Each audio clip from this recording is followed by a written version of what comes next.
Vous regardez Al24 News et merci de nous rejoindre pour cette édition 100% africaine. Tout de suite les titres. Génocide à Gaza, la Tunisie se démarque une nouvelle fois par sa position politique ferme en faveur de la cause palestinienne.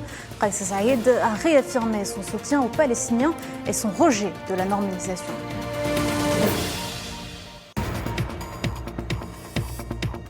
Regain de tension en Guinée-Conakry. L'ancien président de transition Moussa Dadis Camara a été sorti de prison ce samedi matin par un commando lourdement armé.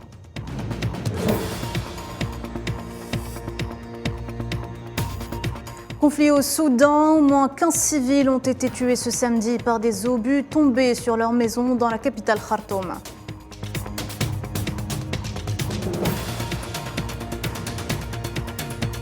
Et enfin, lancement de l'opération Springbok en République démocratique du Congo. Les casques bleus de la MONUSCO se déploient face à la menace des rebelles du M23 dans l'est du pays. Bonsoir à toutes et à tous. La bande de Gaza est le théâtre de violentes agressions sionistes contre des civils palestiniens, provoquant ainsi une souffrance incommensurable pour la population. Pour la dénonciation des crimes commis, la Tunisie se démarque par sa position politique ferme en faveur de la cause palestinienne. Tunis est reconnue pour sa constance dans la défense des droits et de la légitimité du peuple palestinien. Mohamed Wali Ben Chaban.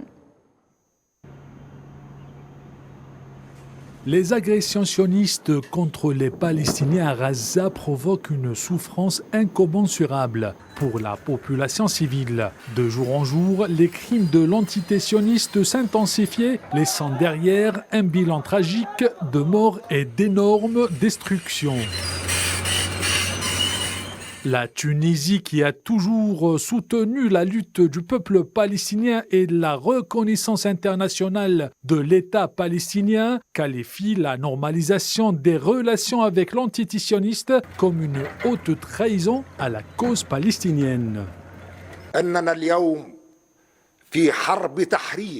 Nous sommes aujourd'hui dans une guerre de libération et non dans une guerre de criminalisation. Celui qui collabore avec l'ennemi sioniste ne peut être qu'un traître à la nation, et cette trahison ne peut être qualifiée que comme une haute trahison. Je réaffirme ici, une autre fois, que ce qui est appelé la normalisation est un concept qui n'a absolument pas d'existence pour moi, vu qu'il reflète une pensée défaite, et cette forme de pensée ne peut être celle du résistant et du combattant fidèle. Tunis, qui reste égale à elle-même, refuse toutes sortes de normalisation avec les sionistes. Nous pouvons nous imprégner de ce texte et considérer comme traître au peuple palestinien, avec l'énumération précise des différentes formes de trahison, avec la réglementation des dispositions pénales conséquentes à chaque forme. En plus de l'affirmation simultanée que cette forme de trahison est une haute trahison caractérisée. Enfants de notre grand peuple, nous n'avons pas de missiles balistiques intercontinentaux, mais nous disposons de principes et de positions à la portée intercontinentale. Et nous n'accepterons ni le chantage, ni la surenchère, ni les pressions d'aucune partie que ce soit, à l'intérieur comme à l'extérieur du pays. La Tunisie se distingue par son engagement inébranlable en faveur de la cause palestinienne. Sa position politique constante et sa solidarité avec les Palestiniens en font un acteur clé dans les efforts internationaux visant à résoudre le conflit et à promouvoir la justice et la paix en Palestine. Le mouvement pour les prisonniers politiques sahraouis a appelé ce samedi l'Espagne, puissance administrante de jurés, à dénoncer l'occupation marocaine du Sahara occidental et la violation grave et constante des droits humains des Sahraouis dans les villes occupées ainsi que dans les prisons de l'occupant, déplorant dans une lettre adressée au ministre des Affaires étrangères espagnol José Manuel Álvarez l'inaction de la MINURSO pour protéger les citoyens sahraouis de la répression marocaine.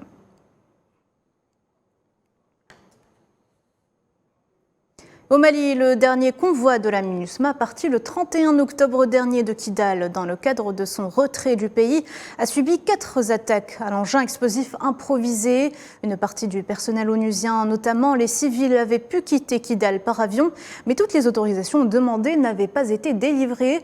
En effet, c'est pour un autre type de vol que la MINUSMA sollicite des autorisations, non plus pour évacuer les casques bleus, mais pour sécuriser leur convoi terrestre. On en parlait tout à l'heure en titre, l'ancien président de transition en Guinée, Moussa Dadis Camara, était sorti de prison ce samedi matin par un commando lourdement armé selon des sources judiciaires.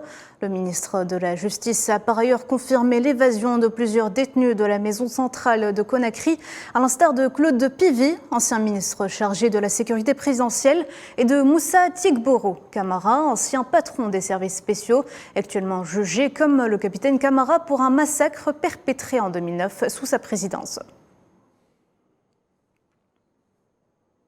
Les habitants de Conakry ont donc été réveillés ce samedi vers 5 h du matin, selon les déclarations du ministre de la Justice Charles-Alphonse Wright, par une rafale de tirs lorsque des hommes lourdement armés ont fait éruption à la maison centrale de Conakry. Les accès au centre de la capitale sont pour l'heure toujours bloqués samedi matin par les forces de sécurité. Et dans ce contexte de tension et de flou, l'état-major des armées en Guinée a affirmé dans un communiqué lu à la télévision son engagement indéfectible auprès des autorités et a appelé la population au calme et à la vigilance. Écoutez. Nous, forces de défense et de sécurité, réaffirmons notre engagement indéfectible envers ces réformes qui sont cruciales pour le progrès et la stabilité de notre nation. Nous invitons la population au calme et à la vigilance.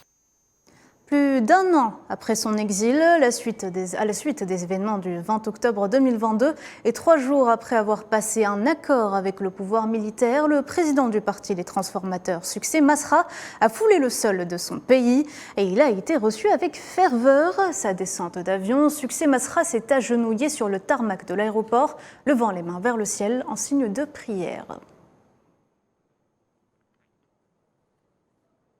Conflit au Soudan, au moins 15 civils ont été tués ce samedi par des obus tombés sur leur maison dans la capitale soudanaise Khartoum, théâtre de combats meurtriers entre l'armée et les paramilitaires depuis avril dernier. Des pourparlers entre les belligérants ont repris il y a quelques jours dans la ville saoudienne de Jeddah. Ils visent à faciliter l'acheminement de l'aide humanitaire, à établir des cessez-le-feu et à progresser vers une cessation permanente des hostilités. La guerre entre l'armée soudanaise et les forces de soutien rapide a fait plus de 9 000 morts selon un bilan très sous-évalué des Nations Unies et plus de 5,6 millions de déplacés.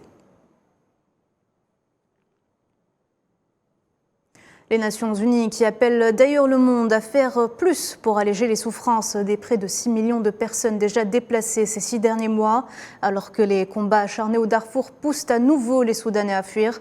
Selon le directeur régional du Haut Commissariat de l'ONU pour les réfugiés, 10 000 personnes cherchant refuge sont arrivées en 3 jours seulement aux frontières avec le Soudan du Sud et le Tchad. Le plan de réponse humanitaire des Nations Unies réévalué en août dernier demandait environ 1 milliard de dollars en anticipant un nombre d'1,8 million de réfugiés d'ici fin 2023, alors que les besoins aujourd'hui sont de plus en plus grandissants. Les chefs d'État des pays membres de la communauté d'Afrique australe sont attendus ce samedi en Angola, un sommet à Luanda pour évoquer notamment la situation à l'est de la République démocratique du Congo. Au menu du sommet, la mise en place de la force militaire de la région attendue dans la zone pour lutter contre la rébellion du M23 et qui est en discussion depuis le 8 mai dernier. Objectif, remplacer les soldats de la communauté est-africaine dont le mandat expire le 8 décembre prochain et que les autorités congolaises n'entendent pas prolonger.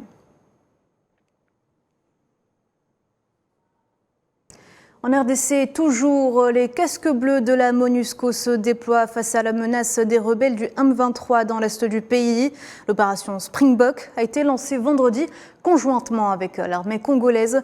Les violents affrontements ont repris depuis début octobre, ce qui pousse la MONUSCO à déployer son dispositif de sécurité, notamment dans les localités de Sake et de Goma. Dans le reste de l'actualité, le parti au pouvoir au Ghana a choisi ce samedi son candidat pour la prochaine élection présidentielle de 2024, qu'il espère faire succéder au chef de l'État sortant, Nana Akufo-Addo, à la tête du pays depuis 2017. Ce vote ouvert dans la matinée intervient alors que le pays traverse sa plus grave crise économique depuis des décennies, marquée notamment par une inflation galopante qui devrait dominer les débats de la campagne électorale l'an prochain. Les forces de l'ordre malgaches ont dispersé samedi avec des jets de gaz lacrymogène à moins de 2 semaines de la présidentielle plusieurs cortèges de manifestants se dirigeant à l'appel de l'opposition vers le centre d'Antananarivo. Pour rappel, Madagascar est secoué depuis des semaines par de graves tensions entre le pouvoir et la dizaine de candidats qui s'opposent dans les urnes au président sortant, Andry Rajoelina. Et on passe au sport. Le marathonien kényan Michael Konyuga a été suspendu 8 ans pour dopage selon l'unité d'intégrité de l'athlétisme. L'athlète de 36 ans a été testé positif à la norandrostérone, un médicament améliorant les performances. Il est également reproché au marathonien d'avoir falsifié le protocole antidopage après sa 2e place au marathon de Riga en Lettonie en mai 2022.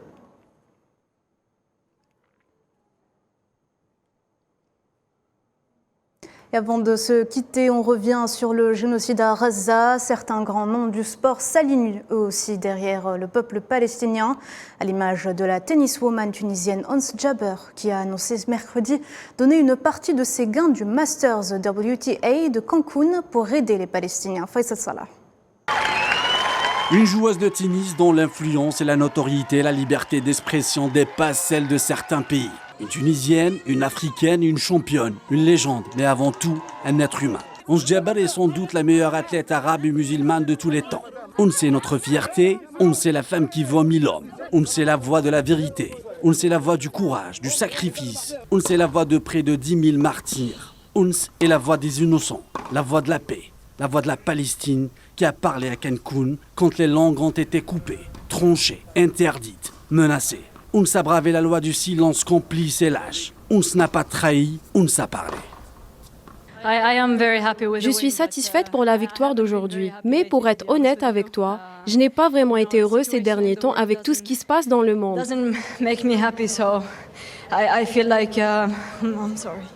It's okay.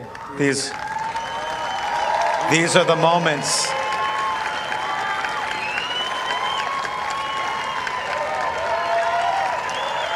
It's very tough seeing children, babies dying every day.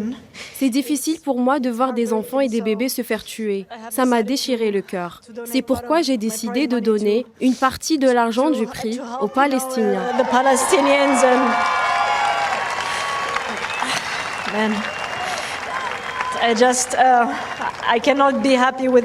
Je ne peux pas être contente et voir des gens souffrir comme ça. C'est vraiment frustrant de voir des vidéos tous les jours. Ce n'est pas un message politique, mais plutôt de l'humanité. Je veux voir la paix dans le monde.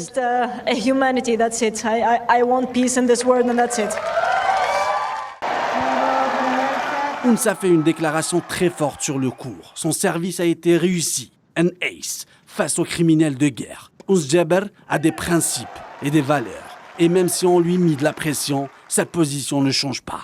La Palestine.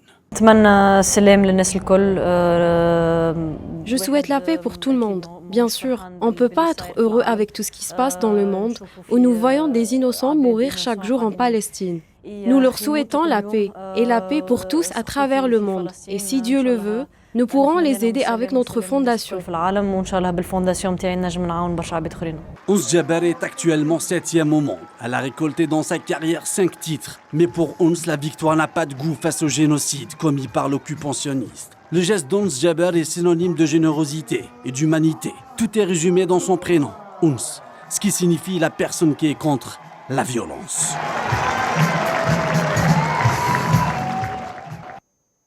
Voilà, on arrive à la fin de ce journal. Merci de l'avoir suivi. L'actualité continue sur Al 24 News. À demain.